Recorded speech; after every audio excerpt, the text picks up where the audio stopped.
ওই দাদার বেটা তুই তাড়াতাড়ি এত এত ওই কুডোঙাটা তুই বাপেক দাদার বেটা কই ডাহিস তুই শরম না পাইস? কিসের শরম পাই মুই? তুই আগত মোক কত তুই মোর দাদার বেটা হইস না নাই? মুই তো তোর দাদারে বেটা হং। তুই যদি মোর দাদার বেটা হইস তো দাদার বেটা কই না ডাহেম তে নানার বেটা কই ডাহেম।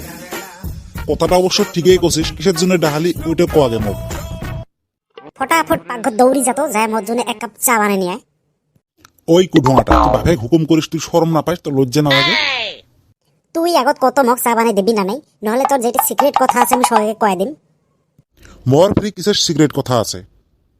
তুই ভাবছি মুই কিচ্ছু জানা না? মোর এরম কি সিক্রেট কথা আছে যেটা মুয়ে না জানো?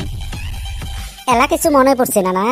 মনে করতো পাখত মার হাড়ি করে যে ধুয়ে দিলি, চা কফি যে বানে খেলে এলি, আরো কিছু কম নাকি?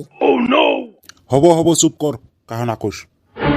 তোর যদি সম্মান বাঁচাবার চাস ফটাফট যা চা নিয়ে আয়। আকু আর মধু বসে আছে, মোর ফির দেরি হবে নিচ্ছে। হব হব মুই আনবে নাকছুম। সেটাই না কোষ রে, এই নদীর পাড়ত বসে থাকার মজাটাই আলাদা। হো রে, নদীর পাড়ে বসে থাকলে মনটা ভালো হয়ে যায়। আজকে বহুদিন পরে এই ব্রহ্মপুত্র নদীর পাড়ত আসি বসলাম। এই ব্রহ্মপুত্র নদীর পাড়ত বসলে ইলশে মাছের কথা মনত পড়ে যায়। ইলশে মাছের কথা তো তুই নাই কোষ। কে না কম মানে? কত তুই এই বছরত একটা ইলশে খায় পাচ্ছিস নেহি? এই বছরত তো খান নেই রে, যা বছরত সে খাচ্ছিলাম। আকু এই বছর ইলশে খাসলি না?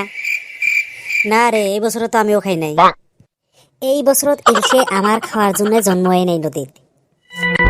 এই বছর যেটি ইলশের দাম হয়েছে, মুই ইলশে বগলো চাপে বাং নাই। এই বছরত তো খালি চাকরানদার ঠিকেদার কুতি বড় বড় টেহালা মানুষ সবাই আসে উমরা ইলশে কিনি কিনি খাইছে। আমরা তো বগলো চাপেই পাই নাই, এত দাম। তোমরা ইলশে খাওয়া নিয়ে এত টেনশন করি আছেন, মুই যখন আমার বাড়ির পাশ পাশে যে পুষ্কুনিটা আছে ওতে ইলশের পোনা মুই ছাড়িয়ে দিছিলাম।